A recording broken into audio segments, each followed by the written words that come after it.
So this is basically my first live, and it's going to be a very quick one. So hi. So I learned something today in the Bible, and I just really felt the need to share it. So I'm a little nervous about this, but I'm going to share this, and then afterwards I'm probably just going to save this to my on my IG page so that anyone who wants to listen to it can listen to it. So I've been doing this plan on the Bible app. It's a 21-day prayer and fasting plan, a Bible reading plan. So you're praying and you're fasting, and you're also going along with the Bible reading plan. And I've learned a lot. I started it on Monday, and I've learned a lot over the 5 days. And today, the word that I learned was so powerful, and I've just been thinking about it the entire day. So it was about the story of Elijah and Ahab in First Kings chapter 17. Now let me read that verse. So it says, "Now Elijah the Tishbite from Tishbe in Gilead said to Ahab, As the Lord, the God of Israel lives, whom I serve, there will be neither dew nor rain in the next few years except at my word." So basically there's a lot of faith there, and there's a lot of he had a relationship with God. You know, his time with God had been so strengthened, such that his faith was strengthened to the point where he could actually declare that until I have said with my mouth that there will be rain, there's not going to be rain on this land. You know, and so then we move on to chapter 18, verse 1. So after about 3 years, so verse 1 says, "After a long time, in the 3rd year, the word of the Lord came to Elijah, Go and present yourself to Ahab, and I will send rain on the land." So Elijah went to present himself to Ahab. So after the 3 years, God says, "Go and show yourself to Ahab, and I will send rain." Now let's jump to verse 41. So we are in First Kings chapter 18, verse 41 to 44. "And Elijah said to Ahab, Go, eat and drink, for there is a sound of a heavy rain." So Ahab went off to eat and drink, but Elijah climbed to the top of Carmel, which is, I guess, a mount, bent down to the ground and put his face between his knees. "Go and look toward the sea," he told his servants, and he went up and looked, and there is nothing there, he said. Seven times Elijah said, "Go back." The 7th time the servants reported, "A cloud as small as a man's hand is rising from the sea." Now this is where the word really hits me. Now it's about knowing God's word. So basically the reason why I even decided to do this fasting and this praying and follow this prayer plan I was talking about was because I have been believing God for something since it's been almost 2 years, so like a year and a half, basically, as long as my son has been alive. And last year I received a word that God will do it this year, and it still hasn't come. So I guess it's the end of the year. I was seeing a semblance of it, but then somehow it hasn't popped up, it hasn't shown up. So basically over here what I learned was that Elijah knew what God's will was, because God told him that I'm going to send rain, so go and show yourself to Ahab.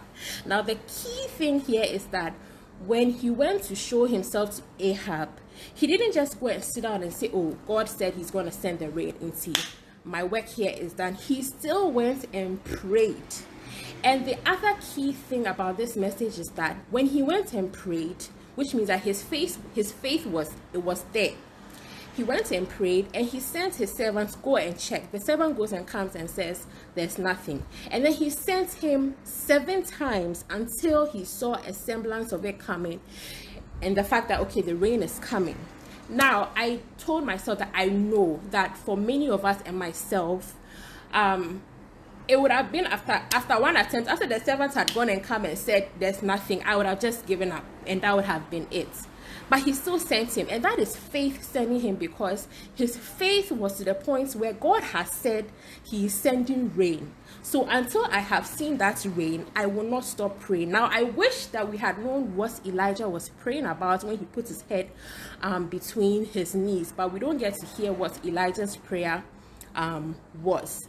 But the fact that he had so much faith, maybe some of us would have had faith to the point where the servant would have gone and come. Maybe after the third time, he would have said, oh, nothing, and then he would have just given up. But he still sent him until the seventh time. He came and said that there's a semblance of a cloud as small as a man's hand is rising from the sea. So basically what God was telling me today was that don't give up praying. And then he showed me Isaiah 62 verse 6 to 7. So I'm going to read it from the NIV, which says that I have posted watchmen on your walls, O Jerusalem. They will never be silent day or night. You who call on the Lord, give yourselves no rest, and give him no rest till he establishes Jerusalem and makes her the praise of the earth. So God has said, don't give me rest. So God pointed me to this verse, Isaiah 61 verse 6 and 7, and then he also pointed me to the story of the widow in that was in the New Testament, where Jesus told the parable of the widow who kept going to the judge. She just kept going to the judge, so the judge granted her request. And this was Jesus basically telling us that don't give up praying. Like, God has said, give me no rest. And so it's like, don't I feel like I'm all over the place with this, but it's basically God saying that you have to have faith. You need, first of all, you need to know God's word, what God is saying to you about a particular situation that you've been praying about. So you've been believing God for a new job, the fruit of the womb, whatever it is, even if it's a car, whatever it is, you've been believing God for it. What has God said? What has God said to you about? Maybe at 31st watch night, he said that, oh, this year you're going to receive the fruit of the womb for your second child or your third child you've been believing God for, or you're going to receive that promotion that you've been asking me for. So yes, you go away from the service happy that, oh yeah, this is what God has said, but you go and just sit down and just say that, oh, God has said he will do it, so he's going to do it. But in this case of Elijah's faith was so massive that even after God has said, go and show yourself to Ahab and I'm going to send rain, he still went back and he prayed, and he kept praying till it appeared. So it was basically the sum of what I'm trying to say is that pray, like, especially when you know what God's word is concerning a particular situation in your life or a particular something that you're believing God for, pray until it is established. So like what it says in Isaiah 62, that pray, give him no rest until it's established. So this thing that I said I was believing God for, and it's been almost 2 years. Last year God said I'm going to do it, but I felt like it didn't come to pass, it didn't happen, and I felt like I did not pray enough about it. So like, it's like God is just saying, don't give up. Pray until you see that it has come to pass. Pray until my word has been established. What I said to you, I have done it. Because there's also the prince of Persia that is spoken about in the Old Testament. Like, you know, like there's everything happens spiritually. Everything happens in the spirit, and there's a spirit of delay. So God can send forth his word, but something in the middle there decides to cause it for a delay to happen. So basically what I am here to say to you guys is to encourage you guys not to give up praying. You know, so if God has said something to you and you feel like it's been 2 years, it's been 3 years, it's been 4 years, and you're like, hey God, when?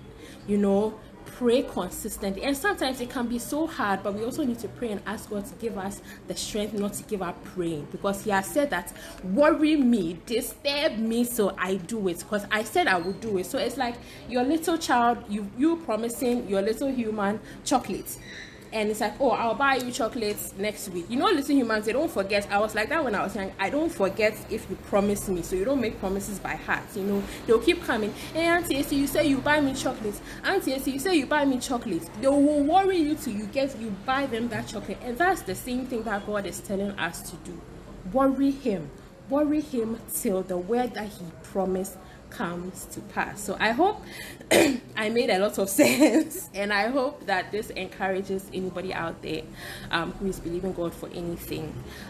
So let me just go over the scriptures again. So we were with Isaiah 62 verse 6 and 7, and then the story of the widow and the judge.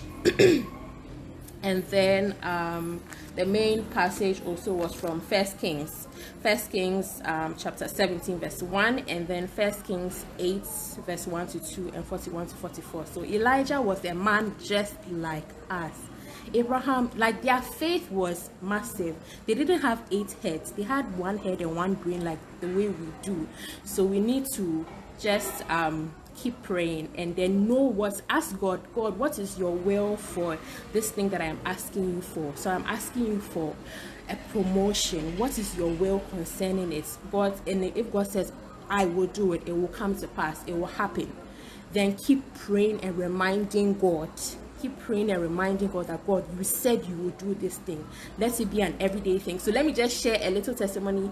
Well, not a testimony, but basically this thing that I said that God has said he would do last year, and then I didn't see it happen. So this year I said, God, this year, dear. And then I received the same word from him that I'm going to do it. So I was like, okay, first of all, I need to remember that God is not time bound. So I'm not, right now, I don't remember if he has said last year or he has said it's going to happen. So I sat down, I wrote it, I prayed over it, I even put date on it. I said by 29th January, and the faith was like this, big.